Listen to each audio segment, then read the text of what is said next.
Hi, I'm Ruth from pebblecollections.com.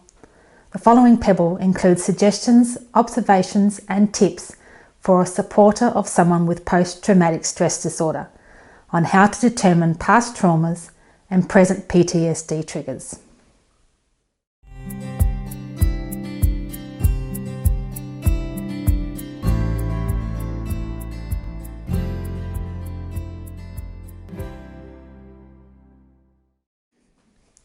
This pebble can be equally helpful if you are a sufferer who's at the point of recognising some personal issues and desire to make a start in dealing with them. However, if the sufferer themselves are unaware of their traumas and triggers, I must stress that the following tips are to be conducted by the supporter in a respectful manner as a private exercise. The motivation behind my reaching out to you, the supporter, is not to help you diagnose a suspected condition, but unless you're a doctor, which I'm not, neither you nor I are qualified to do so. But I'd like to start you on a journey towards knowledge and understanding. If there is a dysfunction between you and the sufferer of any kind, these two things have an empowering effect that releases you to know that it may not be all you. The journey will be a long one, requiring work and dedication on your part. However, the reward is a sense of security and the freedom to be yourself again. I'd like to highlight at this point that anxiety, like all mental health issues, is a diverse and complicated beast, affecting people in different ways. So it will be impossible for me to cover every contingency. Given that I am a woman, I'll use the male gender in my examples to help guide you through the process. You're welcome, of course, to interchange the words him with her as required. I know it's a generalisation to say that women are usually more in tune with their emotions than men, are more likely to notice erratic feelings, and therefore more inclined to investigate those feelings. The single or multiple events of a sufferer's past may be known to them, like if they were old enough to consciously remember, for example. However, it's the trauma left after the event, remembered or not, I see as the main underlying aspect that carries on unnoticed. So to put it another way, a man who has underlying unresolved past events, it is the trauma itself that usually is unknown to him and others around. In my understanding, a PTSD sufferer can have a history of, example, being moody, emotionally shallow, unstable, resist speaking of or dealing with the past in general, and reacts to situations irrationally, seemingly with illogical reasons. These tendencies are different, for example, from a prolonged sadness, despair, or inner sense of hopelessness, or episodes of unnatural highs moving down into episodes of despair, or vice versa. Things can appear normal, then something happens, or you say something which to you was quite innocent, common or logical. Then suddenly you're in the presence of snoof face, dumbfounded with your mouth wide open, wondering what you've done wrong. So how does one know what the it is that you're dealing with? Is it trauma, anxiety, depression, or autism based, for example? And where do you start in the process of finding out what's possibly going on? The correct and best action, of course, is for him to seek professional help, and the sooner the better, because if there is an underlying trauma-based issue, the outworkings of this will get worse over time, the longer the trauma is left undealt with. However, I strongly suspect that regardless of what you think, say or see in your loved one, he probably feels there's nothing wrong and doesn't want or accept the need to see a professional. If he cannot see the issues in the first place, he will struggle to engage with the doctor on a personal level. Because to him, the feelings he's experiencing is either your fault, the job or the boss's fault, or anything and everybody else's fault but his own. When all this is not complicated enough, if there's an unseen issue, fault doesn't necessarily lie fully with him either.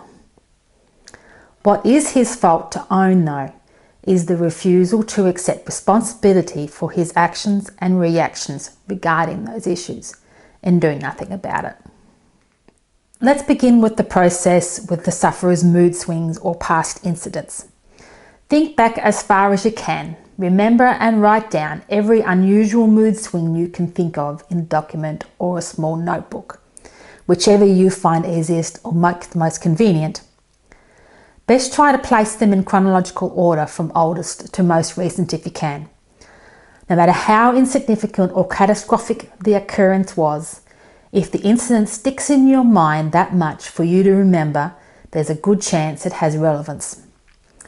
Include as much detail as possible, like dates, day of the week, which can be more important than you think, what happened, what was said, what you or others said and did, his actions, reactions, and so on. If there are regular mood swings that are current, a summary in this case will suffice. For example, every Sunday night before returning to work. The following task is what specialists call a mood diary, and this essential process is where your resolve is most likely to come unstuck.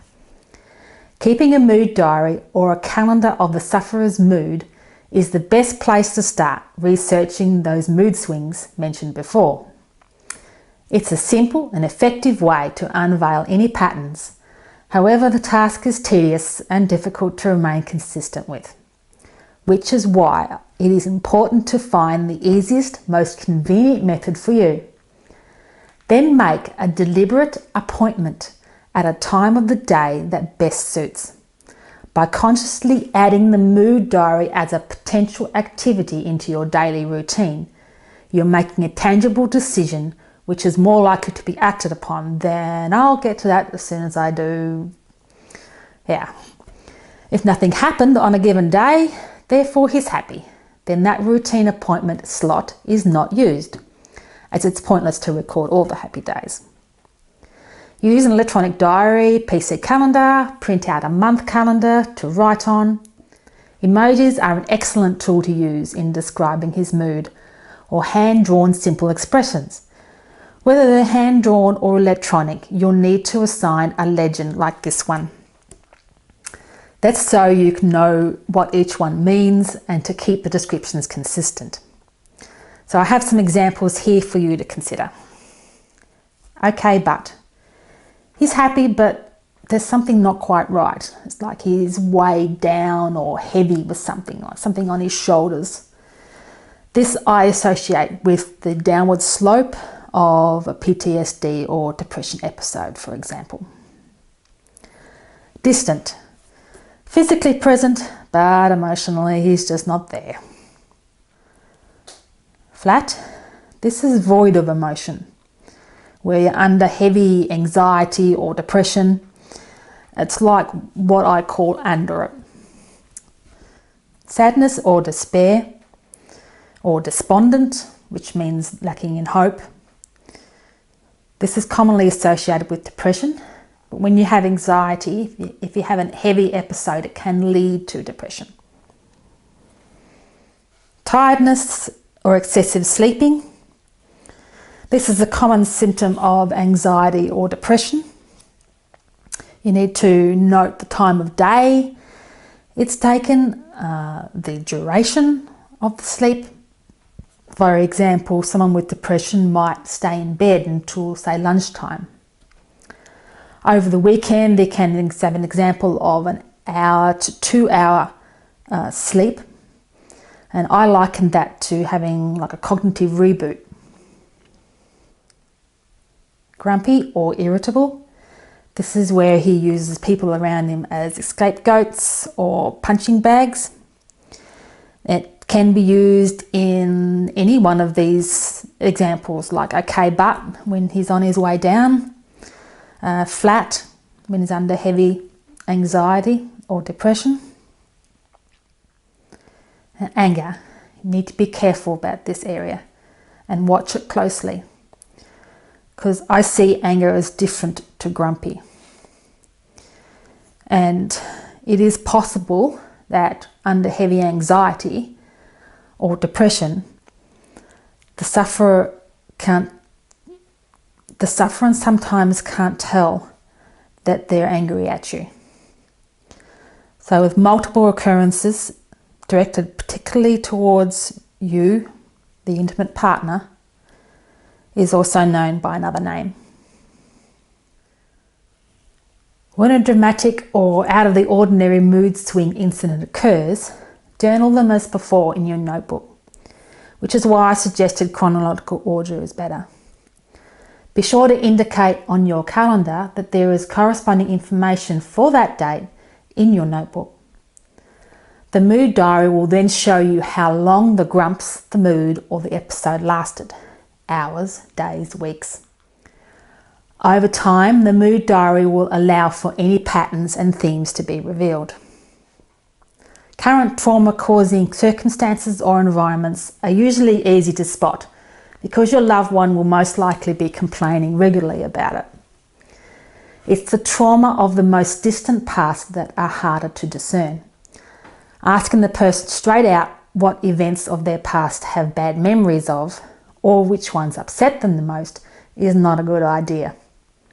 However, if any are already known, write them down in a separate document or a separate section of your notebook, like flipping over to the back, for example. Note his rough age, location, other persons present, what happened, and so forth.